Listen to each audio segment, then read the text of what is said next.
మత్తయి సువార్త 1వ అధ్యాయం 18 నుంచి 22 వరకు ఇలాగ రాయబడినది.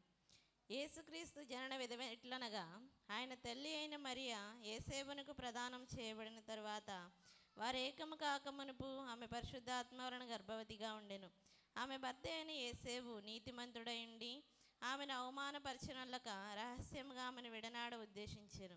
అతడు ఈ సంగతులను గురించి ఆలోచించుకొనిచుండగా, ఇదిగో ప్రభుదూత స్వప్నమందు అతనికి ప్రత్యక్షమై, దావీదు కుమారుడు అయిన యేసేబు, నీ భార్య అయిన మరియను చేర్చుకొనుటకు భయపడకుము.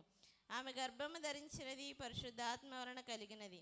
ఆమె ఒక కుమారుని కనును, తన ప్రజలను వారి పాపముల నుండి ఆయనే రక్షించును గనుక ఆయనకు యేసు అని పేరు పెట్టుదువనెను. ఇదిగో కన్యక గర్భవతి ఏ కుమారుని కనును, ఆయనకు ఇమ్మానుయేలని పేరు పెట్టుదురు అని ప్రభు తన ప్రవక్త ద్వారా పలికిన మాట నెరవేరినట్లు ఇదంతయు జరిగిను. ఇమ్మానుయేలనకు పేరునకు భాషాంతరముగా దేవుడు మనకు తోడని అర్థము. కొద్దివాక్యం దేవుడు దీవించుగాక. ఆమేన్. వాక్యం చదివి వినిపించిన కుర్మాపర్ణ గారికి నా హృదయపూర్వక వందనాలు చెల్లించుకున్నామండి.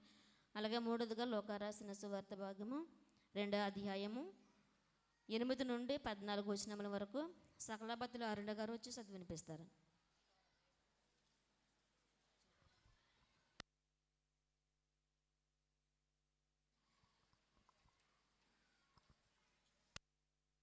బేతాల కుమారి గారు వచ్చి చదివి వినిపిస్తారు. లోకా సువార్త 2వ అధ్యాయము 8వ వచనం నుండి 14వ వచనం వరకు.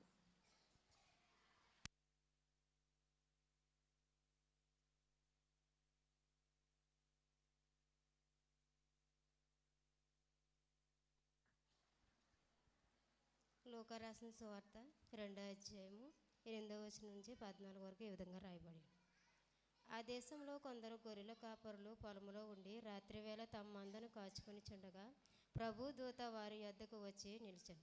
ప్రభు మహిమ వారి చుట్టూ ప్రకాశించినందున వారు మికిలి భయపడిరి. అయితే ఆ దూత, భయపడకుడి, ఇదిగో ప్రజలందరికీ కలుగబోవు మహా సంతోషకరమైన సువర్తమానము నేను మీకు తెలియజేయుచున్నాను. దావీదు పట్టణమందు నేడు రక్షకుడు మీ కొరకు పుట్టి ఉన్నాడు. ఈయన ప్రభువైన యేసుక్రీస్తు. దానికి ఇదే మీకు ఆనవాలు. ఒక శిశువు పొత్తుగుడ్డలతో చుట్టబడి ఒక తొట్టులో పండుకొని ఉండుట మీరు చూచెదరని వారితో చెప్పాను. వెంటనే పరలోక సైన్య సమూహము ఆ దూతతో కూడా నుండి సర్వోన్నతమైన స్థలంలో దేవునికి మహిమయు ఆయనకి ఇష్టలైన మనుషులకు భూమి మీద సమాధానము కలుగునుగా కానీ దేవునికి స్తోత్రము చేయుచుండెను. కొద్దివాక్యం దేవుడు దీవించండి. వాక్యం చదివి వినిపించిన బేతాల కుమారి గారికి నా హృదయపూర్వక వందనాలు చెల్లించుకున్నామండి.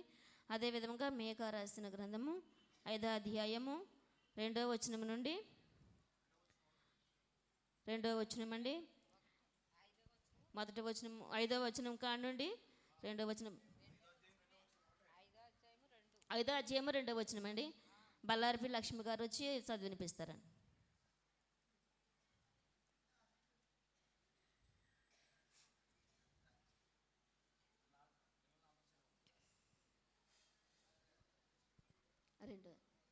ఐదో అధ్యాయము 2వ వచనం. మీకా రాసిన పత్రిక 5వ అధ్యాయము 2వ వచనం ఈ విధంగా రాయబడి ఉంది.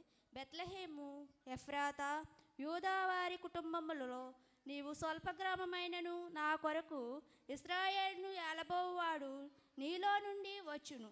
పురాతన కాలం మొదలుకొని శాశ్వత కాలము ఆయన ప్రత్యక్షమగుచుండెను.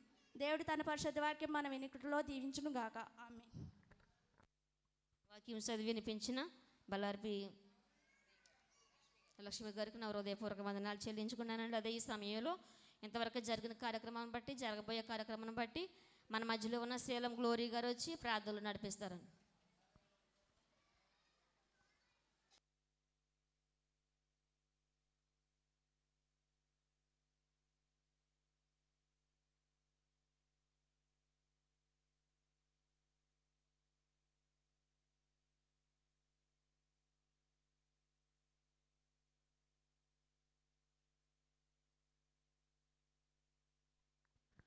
ప్రార్థన.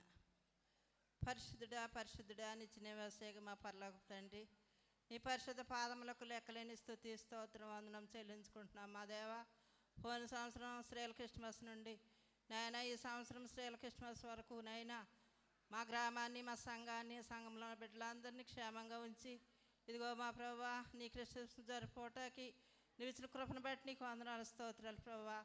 దావీదు పట్టణమందు నేడు రక్షకుడు మా కొరకు పుట్టి ఉన్నాడు, ఈయన ప్రభు అయిన క్రీస్తు అని ఆనాడు నాయన దోతలు తెలిపారు ప్రభువా. నీకు వందనాలు స్తోత్రాలు ప్రభువా.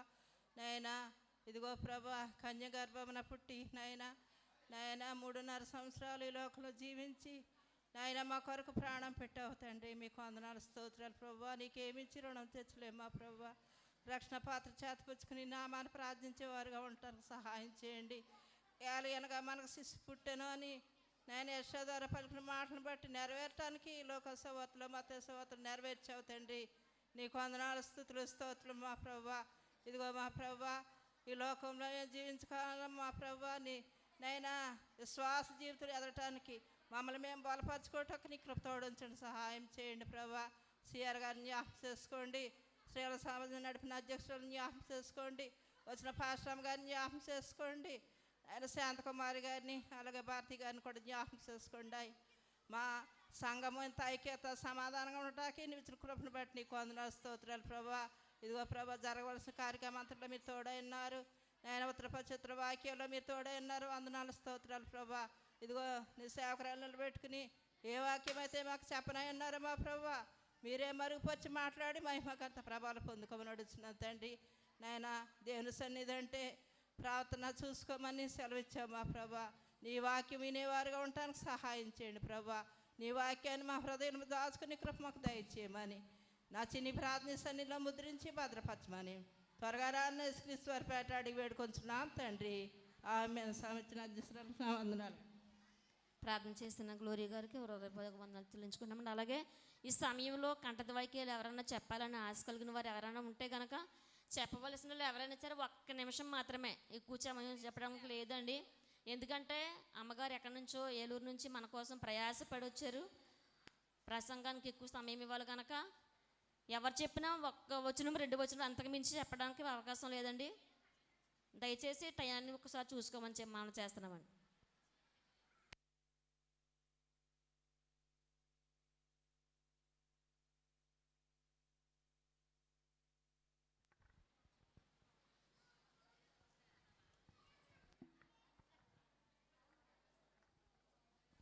సమయాన్ని ఒకసారి గమనించండి అమ్మా. ఎవరైనా సరే ఒక వచనం 2 వచనాలే, సమయం ఎక్కువ మించిపోవద్దు. ఎందుకంటే అమ్మగారు చాలా ప్రయాసపడి మన కోసం వచ్చారు.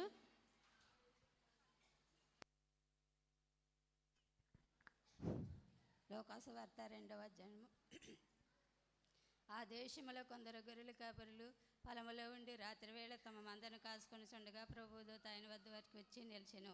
ప్రభు మహిమ వారి చుట్టూ ప్రకాశించినందున వారు మిక్కులు భయపడిరి.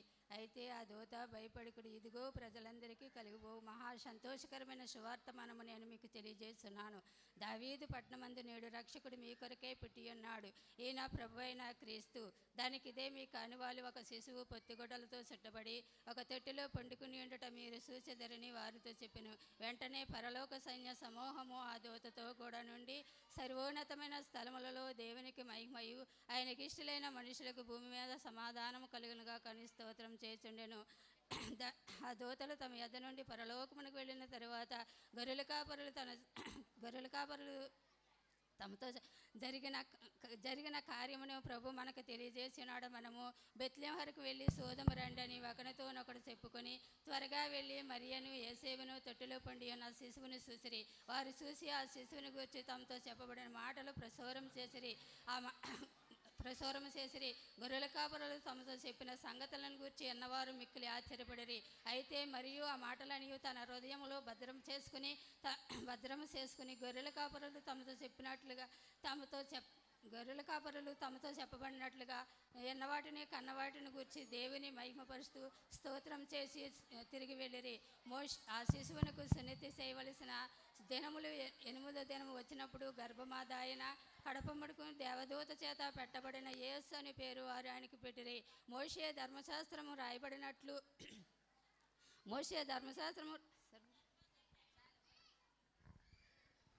కంటత వాక్యాలు ఇంకా ఆపేస్తున్నామండి, ఎందుకంటే సమయం చాలా అయిపోయింది, 9 అయిపోతుంది. కంఠత వాక్యం ఎవరు చెప్పినా మీరు ఎక్కడ ప్రసంగం అయిపోయి చెప్పాలంటే చెప్తారు. మొదటి నుంచి 5 వచ్చాయల వాటికే కంఠత వాక్యం చెప్పండి.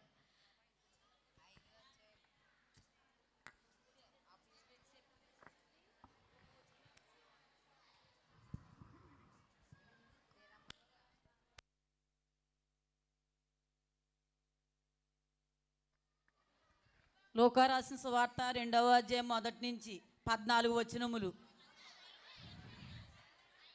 ఆ దినములలో సర్వలోకమునకు ప్రదా సంఖ్య వ్రాయవలనని ఎవరు చెప్పినా కైసరగవలసిన ఒక్క ఆజ్ఞ. 2 వచనాలే. అయినా 2 ఇది వచనాలే కురియా చెప్పండి, సిరియా ఎవరు దేశమునకు అధిపతి అన్నప్పుడు జరిగిన మొదటి ప్రదా సంఖ్య. అందరూ ఆ సంఖ్యలో వ్రాయబట్టకు తమ తమ పట్టణమునకు వెళ్ళిరి.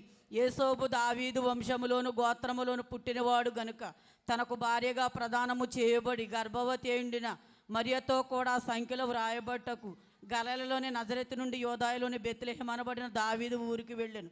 వారక్కడ ఉన్నప్పుడు ఆమె ప్రసవ దినములు నిండెను గనుక తనకు తొలిచూరు కుమారుని కని పొత్తుగొడ్డలతో చుట్టబడి సత్రములు వారికి స్థలము లేనందున ఆయన పశువుల తొట్టిలో పరుండబెట్టెను. ఆ దేశంలో కొందరు గొర్రెల కాపరులు పొలములో నుండి రాత్రివేళ తమ మందను కాచుకొని చుండగా ప్రభువు దూత వారి వద్దకు వచ్చి నిలిచెను. ప్రభువు మహిమ వారి చుట్టూ ప్రకాశించినందున వారు మిక్కిలి భయపడిరి. అయితే ఆ దూత భయపడకుడి, ఇదిగో ప్రజలందరికీ కలుగబోవు మహా సంతోషకరమైన సువార్తమానముని అని మీకు తెలియజేయుచున్నాను. దావీదు పట్టణమందు నేడు రక్షకుడు మీ కొరకు పుట్టి ఉన్నాడు. ఈయన ప్రభువైన క్రీస్తు. దానికి ఇదేమి కానవాళ్ళు ఒక శిశువు పొత్తుగొడలతో చుట్టబడి ఒక తొట్టిలో పండుకుంటే మీరు చూచెదరని వారితో చెప్పెను. వెంటనే పరలోక సైన్య సమూహము ఆ దూతలతో కూడి నుండి సర్వోన్నతమైన స్థలములో దేవునికి మహిమ, ఆయనకిష్టులైన మనుషులకు భూమి మీద సమాధానము కలుగును గాక అని దేవుని స్తోత్రము చెల్లించుచున్నాను.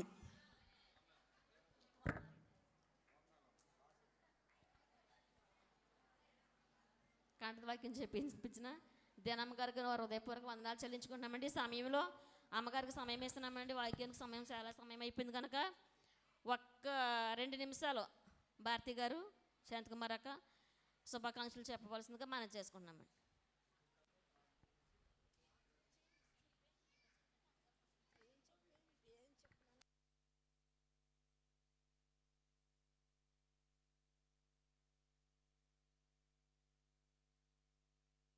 దేవునికి స్తోత్రం. క్రీస్తునాడు పుట్టెను, క్రీస్తునాడు పుట్టెను. దేవునికి మహిమ కలుగును గాక.